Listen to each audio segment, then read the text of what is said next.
என்ன வேணுமோ அதை அட்ராக்ட் பண்ணணும் அப்படின்னா நீங்க அதுக்கான ப்ராக்டிசஸ் எடுக்கணும். ப்ராக்டிஸ் பண்ண தான் உங்க சப்கான்சியஸ் மைண்ட்ல அதை நீங்க கொஞ்சமா திணிச்சுக்கிட்டே இருப்பீங்க. அப்ப அது என்ன ஆகும்னா அது பிலீவ் பண்ண ஆரம்பிக்கும். நீங்க நினைக்க விஷயத்த உங்களுக்கு கொடுக்க ஆரம்பிக்கும். உங்களுடைய எண்ணங்களால தான் நீங்க நினைச்சதை அடைய முடியும். அதனால உங்களுடைய எண்ணங்களை நீங்க பாசிட்டிவா மாத்தணும். அந்த லவ் திரும்ப எடுக்கிறப்ப இது உங்களுக்கு ரொம்பவே ஹெல்ப் பண்ணும். நீங்க என்ன பண்ணணும் அப்படின்னா கண்ணாடியில உங்களுடைய கண்களை பார்த்துட்டு தான் இந்த வார்த்தைகளை நீங்க சொல்லணும். இந்த காதல் எனக்கு கண்டிப்பா வேணும். என் காதலை நான் கண்டிப்பா திரும்ப மீட்டெடுப்பேன்.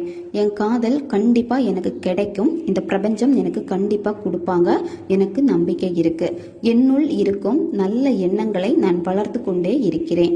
என்னை நான் நேசிக்கிறேன். என் காதலையும் நேசிக்கிறேன். காதலால் நான் நேசிக்கப்படுகிறேன். இந்த அழகான காதல் வாழ்க்கை கிடைத்ததற்கு நன்றி. இந்த காதல் எனக்கு நிச்சயமாக வேணும் பிரபஞ்சமே. எனக்கு இதனை திரும்ப கொடு. கண்டிப்பா நான் மீட்டெடுப்பேன் அப்படின்னு நீங்க செல்ஃப் டாக் பண்ணணும். உங்களுடைய லவ் நீங்க வாங்கிப்பீங்க, திரும்ப எடுப்பீங்க. உங்களுக்கு நம்பிக்கை இல்லாம போகிறப்ப இதை நீங்க கண்டினியூவா சொல்லிக்கிட்டே வர என்ன ஆகும் அப்படின்னா உங்களுடைய லவ் திரும்ப கிடைக்கிறதுக்கான வழிகள் உங்களுக்கு கிடைக்க ஆரம்பிக்கும்.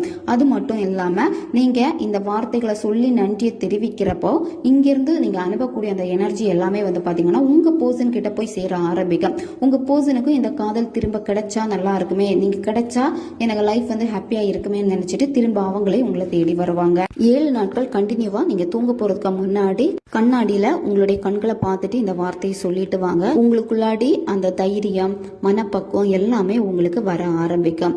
தேவையில்லாத அந்த காதல்ல இருக்கக்கூடிய பயம், பதட்டம் விலகும். நீங்க நினைச்ச பர்சனை அட்ராக்ட் பண்ணி எடுத்துருவீங்க.